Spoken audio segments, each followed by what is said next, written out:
बेमतलब का ही है सीज फायर। लेबनान में जो सीज फायर हुआ है दोस्तों, उसका कोई मतलब ही नहीं है, सेंस ही नहीं है।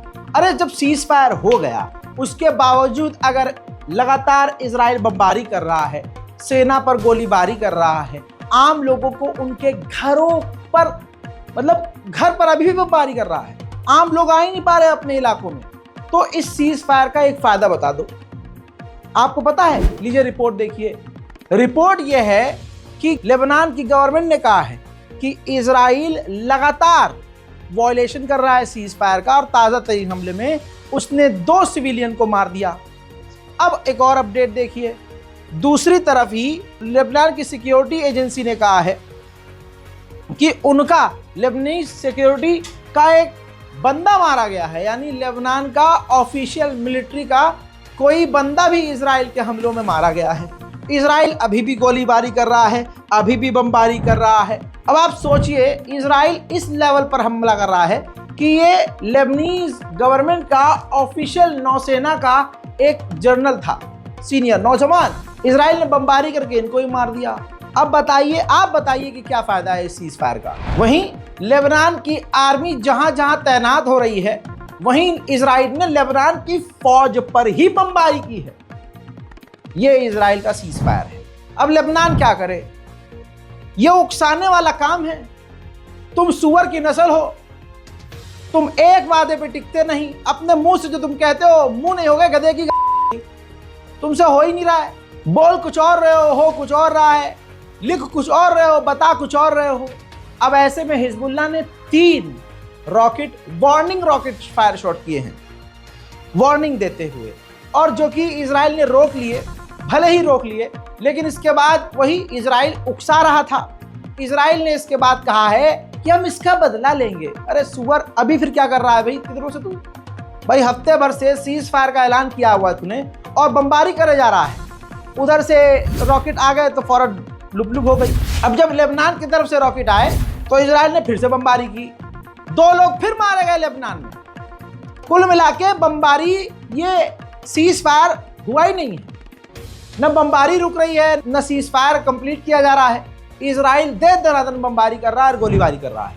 बताना चाहूंगा, ऑफिशियल बताया गया है लेबनान की तरफ से कि सीज फायर होने के बाद भी लेबनान में इजराइल की फौज अंदर घुस रही है। अभी भी इजराइल लेबनान के अंदर मकानों को तोड़ रहा है। हत्ता की यह मस्जिद की एक तस्वीर देखिए, लेबनान के अंदर इजराइल अभी भी मस्जिदों को तोड़ रहा है। रात को अंधेरे में भी इजराइल की फौज ओपन फायर कर रहा है लेबनान में। आवाज सुनिए, देखिए।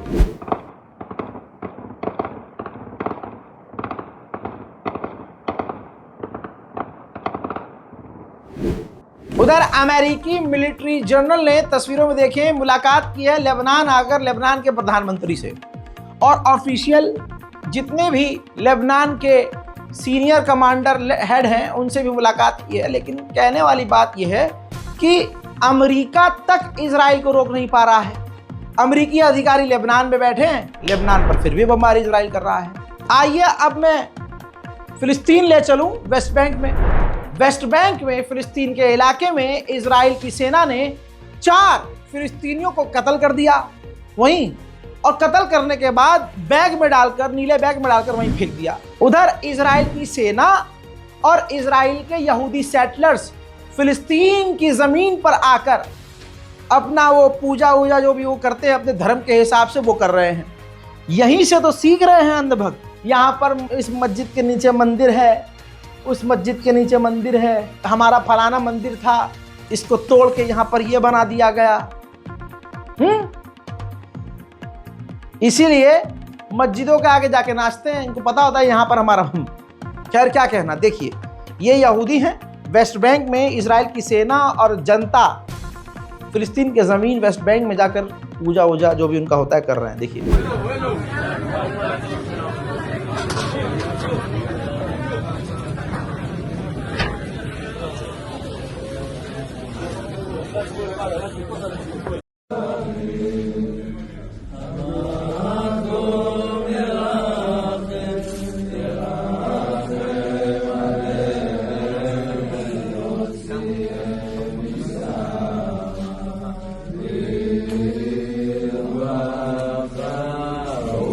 बैतुल मुक़द्दस में मुसलमान नहीं जा पा रहे हैं।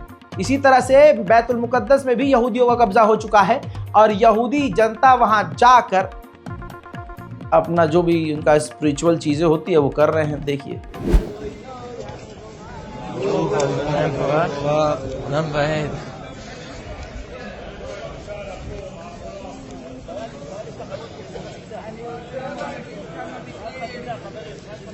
अभी भी गज्जा के अंदर हाल बहुत बुरा है। चंद तस्वीरों से पूरा हाल आप समझ सकते हैं। ये देखिए, इजराइल की सेना गाजा में चुन चुन कर घरों को तबाह कर रही है, मोहल्लों में आग लगा रही है और फोटो खिंचा रही है। भाई वहाँ फोटोशूट चल रहा है और खुद ही अपने इंस्टाग्राम और फेसबुक पर शेयर कर रही है। ये इजराइल का वॉर क्राइम है और वॉर क्राइम का सबूत वो खुद दे रहे हैं। ठीक ऐसे ही गाजा का बैत लाहिया का इलाका इजराइल ने पूरा तबाह कर दिया है।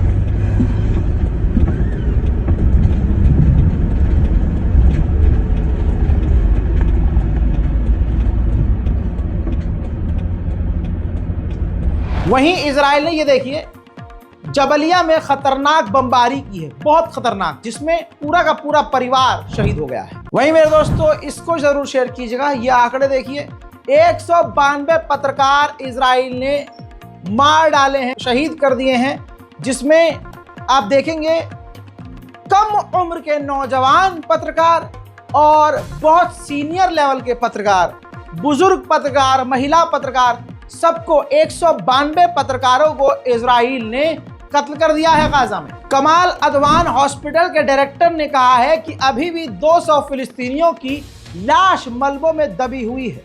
मेरे दोस्तों, फिलिस्तीनी बच्चों का क्या ही कहना, दर्द में मुस्कुराना कोई उनसे सीखे और उनके मुस्कुराहट में जो लाचारी है वो आज आपको देखने को मिलेगी। UNRWA का वेयर हाउस है, उस दीवार में थोड़ा सा छेद है, उस दीवार के जरिए बच्चे अंदर झांक के कह रहे हैं कि हमें थोड़ा सा आटा चाहिए, हमारे पास आटा रोटी कुछ नहीं है। देखिए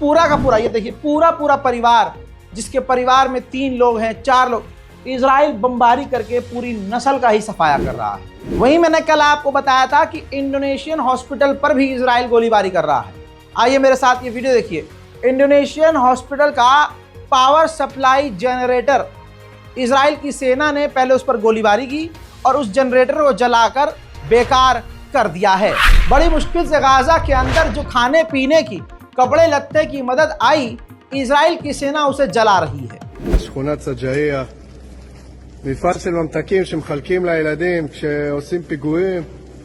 אנחנו מדליקים את האור נגד המקום החשוך הזה ושורפים אותו עד שלא יישאר פה זכר לכל המקום הזה. הרגע מצאנו פיר ענק ממש קרוב לכאן מעבר לפינה, פיר שמשמש לוגיסטית את כל הפירים הנוראים שיש פה באזור, שכונת סג'עיה. दर्द की इंतहा पार हो चुकी है, इंसान को ही तकलीफ होगी। फिलिस्तीन का दर्द उसे ही दर्द लगेगा जो इंसान का बच्चा होगा, जो हैवान की नस्ल होगी उसको दर्द नहीं होगा। अब इस दर्द भरी तस्वीर को देखिए। एक बूढ़ा बाप अपने छोटे से बच्चे, जिसके बमबारी में दोनों पैर चले गए, उस बच्चे को अपने कंधे पर टांगा हुआ है और टूटे हुए मलबे की तरफ जा रहा है। और आप देखेंगे उस बाप का खुद पैर घायल है, पैर खराब है। अब इसके बाद यूएन ने पता है क्या कहा? यूएन ने ऑफिशियली कहा है पूरी दुनिया में गाजा एक वाहिद ऐसी जगह है जहां पूरी दुनिया के सबसे ज्यादा बच्चे ऐसे हैं जिनके हाथ और पैर कटे हुए हैं। Meanwhile, the health system has collapsed, and Gaza now has the highest number of children amputees per capita anywhere in the world, many losing limbs and undergoing surgeries without मेरे दोस्तों, इस रिपोर्ट को शेयर कीजिए अगर आपके सीने में इंसानियत है और इंसानियत के लिए दर्द है। दोनों हाथ बुलंद करके अपनी इबादतों में पूरी दुनिया के मुसलमानों के लिए दुआ कीजिए। भारत में जिस तरह से आतंकवादी मस्जिदों के नीचे कुछ और ढूंढ रहे हैं, इस पर भी जरा नजर रखिए और दुआ कीजिए। पूरी दुनिया में शांति और अमन आए और खासकर हमारे मुल्क में नफरत वालों को अल्लाह सबक सिखाए। और ईश्वर परवरदिगार जिसको भी आप मानते हो, दुआ कीजिए कि हमारा मुल्क भारत में अमन आए। जय हिंद।